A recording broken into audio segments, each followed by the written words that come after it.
The Earth. Is it really just a big ball floating in space? Spinning on its axis at 1,000 miles per hour? Hurtling around the sun at 67,000 miles per hour? Whizzing through the Milky Way at a milk-curdling speed of over 500,000 miles per hour? And warp driving through the heaven at over 500 million miles per hour? And what about the sun? Is it really 93 million miles away and close to 1 million miles in diameter, with a circumference of nearly 3 million miles? And it's constantly illuminating half of our entire Earth's surface with the rotation of the Earth, creating our 24-hour days, our night and days? Or, shh, the Earth is flat.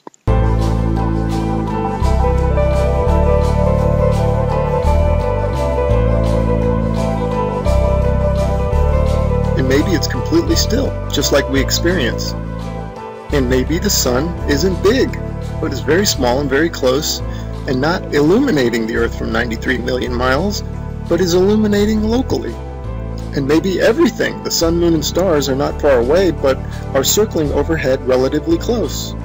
In this video, we're going to explore the latter option, and at the end, we're going to reveal startling evidence through the use of time-lapse photography that the sun cannot possibly be 93 million miles away, but is in fact very close, and is illuminating locally as it traverses our flat Earth. Oh man, and watch how this sun comes at you. Boom! I mean, come on. And that's all perspective.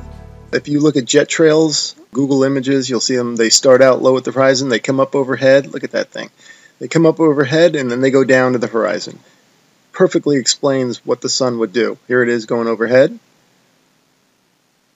I love time-lapse. And look at this. You can't go out and look at the sun. You can't see this stuff, except that it's on, time-lapse like this. It's incredible. Now watch this thing. It's sweeping. The sun over flat Earth is doing a big circle, right? Look at this thing. See it sweeping to the right? It's like a lefty bowler. Just toss that down the alley, and there it goes, hooking into the pocket.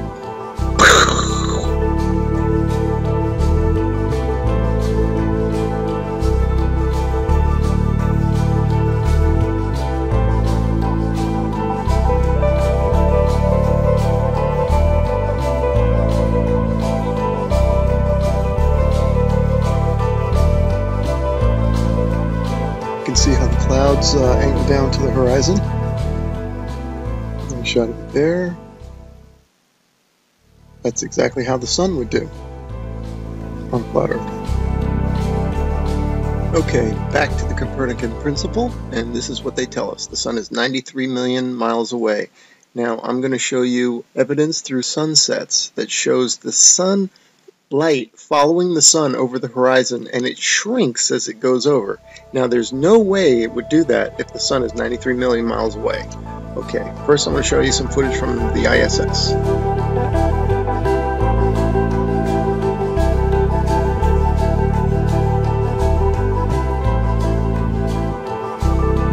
Okay, now watch this animation. Watch this sunset. Now this is exactly, if they came to me and said do an animation, this is how I would do it. If the sun were 93 million miles away. Just like that. Have the whole horizon fade evenly. But that's not what we see.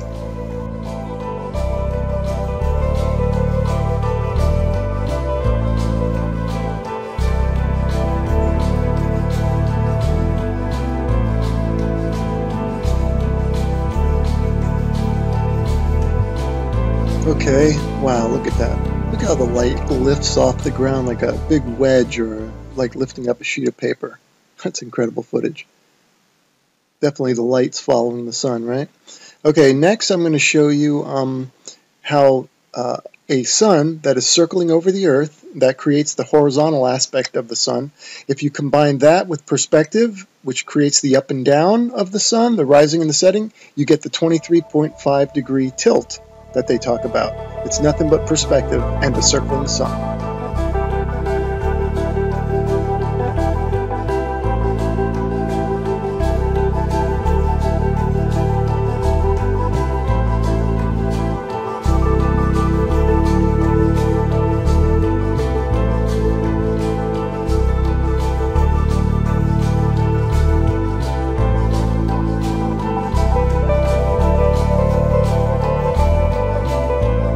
Here's another sun sweeping out a big circle.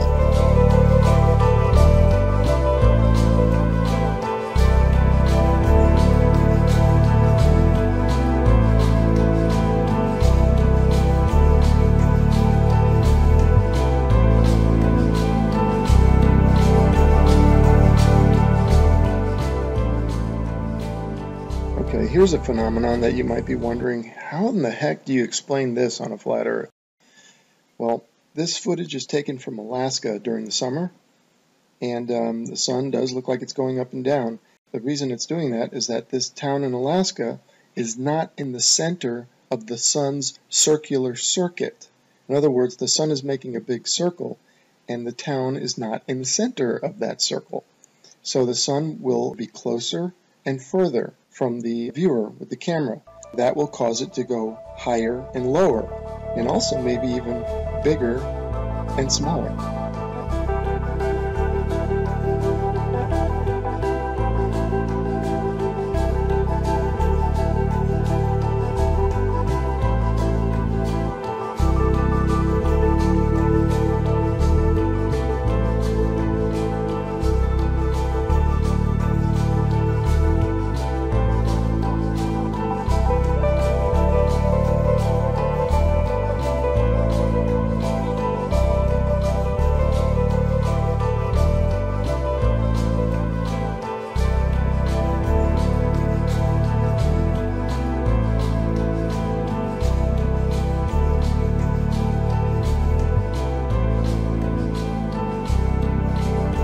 Look at the high altitude airplane. Remember, this is from a high altitude balloon, so that airplane is probably at cruising altitude.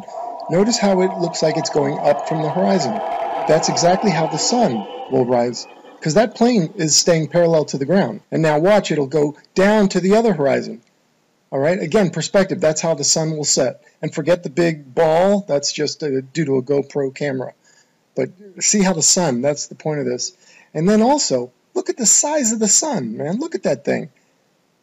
I mean, there's something to it to say that we're higher up our view and the sun looks bigger, and it looks like it's not as high in the sky as it does when we're on the ground. Something to that.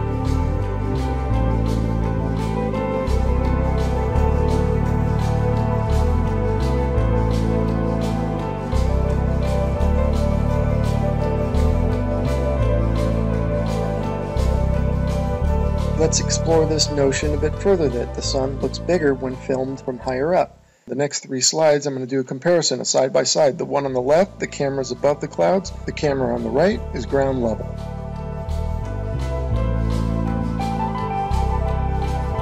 And the point for the side by side comparison from the ground level and the level above the clouds is that above the clouds we're only maybe a mile or so up, and if the sun appears to be closer to the camera, well, that means it's probably much closer, because if the sun were 93 million miles away, a mile closer wouldn't make any difference at all to its visual appearance.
Okay, here's a little illustrator or a little cartoon from a website called timeanddate.com. It's really funny that they would have a perfect illustration of a sun rising and setting on a flat earth due to perspective. You'll notice that it rises from below the horizon and sets below the horizon. Now you might be saying, well, how's that possible? I can see now you're saying that it rises and lowers due to perspective, but how does it disappear below the horizon? Well, I got a theory about that. Because of the fact that all parallel lines and planes converge at your eye-level horizon, this is according to the perspective, I'm not making this up, if in fact, and they do, they converge at your eye-level horizon visually, then it makes sense that after that point, they diverge, meaning they then separate, so the sun would continue on a downward track. As you can see from my illustration here, the lines would go to your horizon, and then afterwards, they would spread out and separate, kind of like a starburst, and the starburst being at your horizon, at your focal point.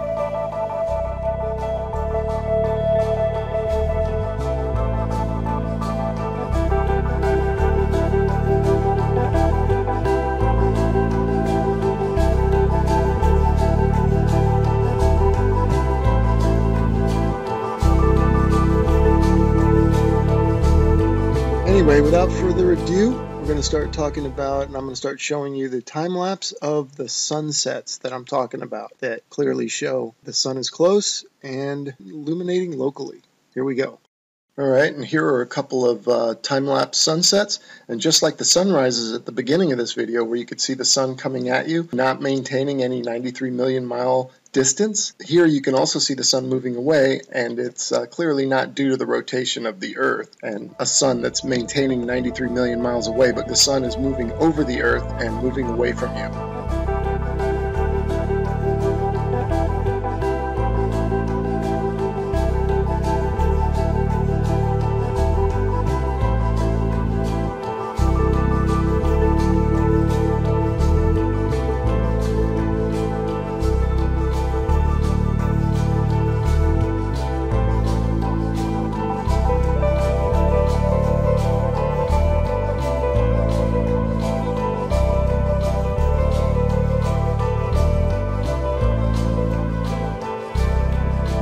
Okay, these next three slides, the sun is almost set already behind the horizon, but watch as the sunlight shrinks and follows the sun. It's definitely a locally illuminating sun, not far away, not very big, and definitely not 93 million miles away.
Okay, remember this video from the beginning of the video? I showed you this one and how it's circling over the Earth, and watch it sweep to the right like a bowler bowling it in there for a strike.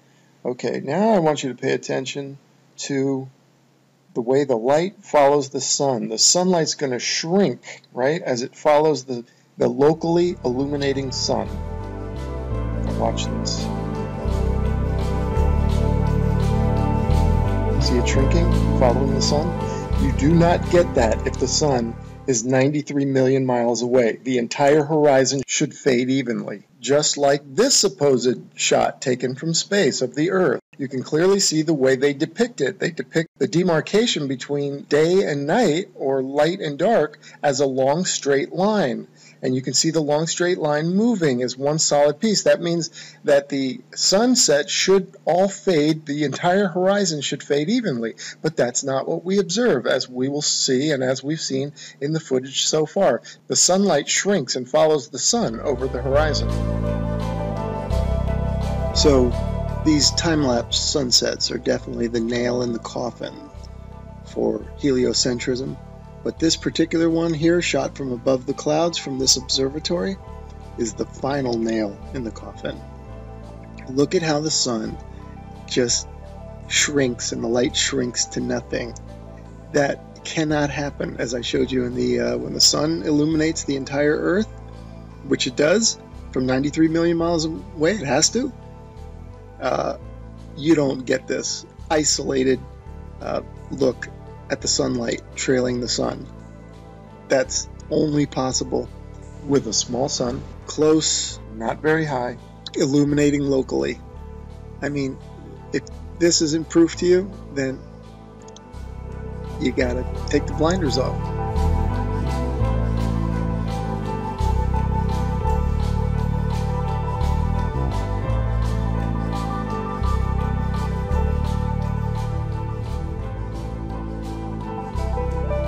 Okay, and finally I want to show you some examples of local illumination, or a city in the background. This is from Grand Canyon National Park. You can see Las Vegas is one of them. You can see the stars going down, so you know that's not the sun. That's the glow of Las Vegas, it says. You can see that's local illumination. I'm just making an example showing you here's Tuba City and a little bit of Flagstaff. Now, in this one here, you see two lights. Obviously, we don't have two suns, but these are two cities lit up, and it's just to show it looks just like the sun going over the horizon. That's the point of me showing that. That's local illumination at work.